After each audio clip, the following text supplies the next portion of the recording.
Kembali kita dalam pentas seni. Saya teruskan lagi sama Era Fazira. Macam Cuba tunjukkan bakat. Kak Era, jadi Kak Era cakap Kak Era tak setuju, tak berapa setuju. Maksudnya ada je yang orang bagi rupa lebih daripada bakat, tapi rata-ratanya bakat lebih daripada rupa, kan? Jadi kebanyakan program reality di Malaysia kita tengok selalu yang pemenang ni yang elok je. Okey. Macam mana tu? Saya boleh terima. Ini kerana pertandingan itu kebanyakannya melalui SMS. undian. Dan undian Saya ini salah. Okey. undian ini SMS zaman bila? Undian ini orang kata dari mata jatuh ke hati, kan? Jadi of course bermula dengan sedap mata memandang dulu. Okey, kebanyakannya voters pun kebanyakan mungkin wanita atau mengikut sedap mata memandang, kemudian baru pergi para bakat dan seterusnya. Kalau you cakap tadi mula-mula yang keluar kebanyakannya package yang luar tu mungkin kurang package. Dia mungkin boleh nyanyi tapi dia tidak ada mungkin tidak ada perasaan, mungkin tidak ada personality. Jadi itu lebih kepada how you tackle your fans untuk orang nak ikut you. Jadi kita tak boleh nak kata yang dah berbakat keluar awal. Tak juga. Kalau kita tengok kebanyakan juaranya, diorang nakkan package yang ada rupa dan karisma, personality yang menarik dan bakat of course. Jadi kita jangan jatuh hukum kepada yang bakat keluar. Mungkin ada sampingan lain, mungkin tak sedap dari sudut attitude ke, we don't know, kita tak tahu, kan? Tapi kalau kita cakap yang tinggal semua bakat tak seberapa, tapi mereka berjaya. Kalau bakat tak seberapa pun, tapi kalau ada improvement dan masa ke semasa, tengok di mana mereka sekarang. Kebanyakan artis-artis, penyanyi-penyanyi semua datang daripada pertandingan yang mungkin mereka sendiri bukan juara. Jadi boleh bakat tidak seberapa, kalau ada package dan usaha, it's alright. Tak salah. Dapat tempat di industri, betul? Awak dulu masuk pertandingan, kan? Ya. Mana? Pegang balik cepat.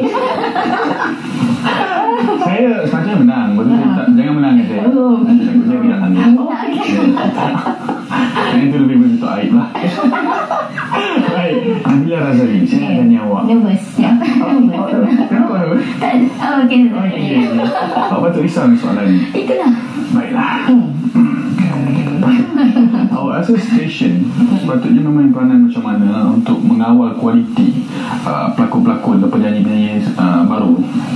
Okey, untuk kita kembangkan lagi industri kita, sudah semestinya kena rekrut orang baru. Kita tak boleh ada orang yang sama saja. Kalau macam tu tak ada pembaharuan lah dalam industri. Sebab bagi Bella, setiap artis, setiap selebriti ada personality yang tersendiri. Jadi apa yang dia bawa ke table ni mungkin berlainan. Inilah compare dengan semua orang, berlainan. Jadi peranan stesen TV, Bella tak berani nak cakap apa-apa, but of course stesen India. tak adalah, bagi Bella mana-mana pihak pun kena tahu apa yang mereka nak, apa target yang diorang nak. Kalau dia nak go for viewers, nak go for viral, kena ikut personality yang seseorang artis tu carry lah. Kalau kata dia ada that viral factor, hire that celebrity yang boleh memberikan virality tu, kan? Kalau nak betul-betul memberi emosi, kena betul-betul ambil orang yang betul-betul berbakat. Tapi kalau nak sesuatu produk yang boleh balancekan semua benda, kena tengoklah. Bergantung kepada projek tertentu. Bergantung kepada projek tertentu lah. Kita kena tengok apa yang rasa bergantung kepada projek. Saya rasa tanggungjawab untuk blendkan. Katakanlah permintaan mahukan yang sekian-sekian yang mungkin tidak membantu industri kita maju, tetapi kita sebagai TV station ataupun whoever lah, kita yang masak, kita chef, jadi kita blendkan. Kita yang didik masyarakat. Nampak saya bijak, kan? Soalan terakhir sebelum kita berehat secara ringkas, saya nak tanya, sekarang ni trend kita tengok siapa yang viral diangkat dan diletakkan dalam industri hiburan. Adakah benda itu sihat? Awak? Okey, jujur bila cakap sihat sekiranya benda itu mendatangkan keuntungan kepada beberapa pihak. Tapi kita tengok balik kepada asas dan juga objektif sesuatu pihak tu yang nak lah apa yang diorang nak. Kalau diorang nak memberi education kepada orang luar, mungkin viral factor tu yang tak ada konten education kan, jadi buat apa? So pendidikan kan? Pendidikan, ya betul, pendidikan. Kalau benda tu tak memberikan manfaat kepada orang luar, hanya sekadar viral saja, tidak sihat lah saya panggil. Tapi kalau memang dia nak garakan kata produk kan, benda tu memerlukan viral factor tu. Jadi benda tu sihat untuk perniagaan dia sendiri. Jadi kita bergantung kepada objektif lah, macam saya cakap tadi, apa-apa pun yang kita buat berbalik kepada niat kita. Dan benda tu berbeza untuk lain-lain organisasi lah. Kalau kata dia nak berniaga, viral factor tu bagus. Kalau dia nak kualiti, mungkin tidak bagus. Sebab kadang viral factor ni ada banyak cabang. Ada yang boleh pergi ke arah negativity, ada yang boleh pergi ke arah positivity kan. Jadi kita tengok balik apa yang kita nak.